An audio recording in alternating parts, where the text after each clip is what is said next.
Welcome to today's video, where we'll be exploring the philosophy of peace and how it can guide us towards a more harmonious and understanding world.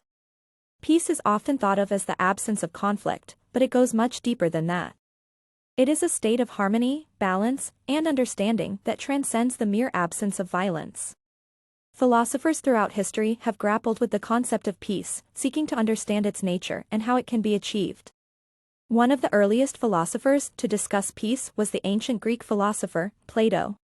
In his work, The Republic, Plato argued that peace could only be achieved through the establishment of a just society, where individuals are guided by reason and virtue. He believed that a well-ordered society would naturally lead to a state of peace and harmony. In contrast, the Chinese philosopher, Confucius, emphasized the importance of personal virtue and moral development in achieving peace. He believed that if individuals cultivated their inner virtues, they would naturally treat others with respect and kindness, leading to a harmonious society.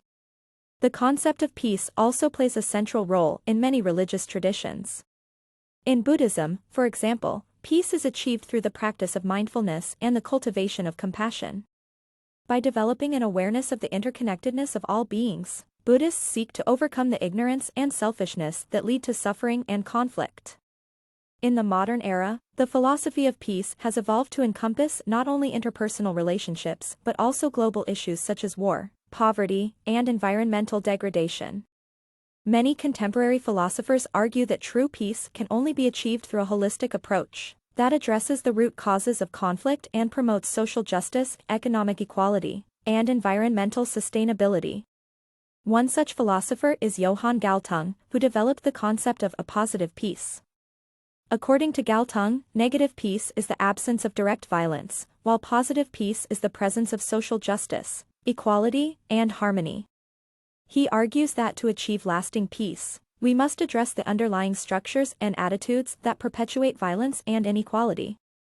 In conclusion, the philosophy of peace is a rich and diverse field that offers valuable insights into how we can create a more harmonious and understanding world. By examining the ideas of philosophers from different cultures and historical periods, we can gain a deeper appreciation of the complexities of peace and the steps we can take to promote it in our own lives and communities.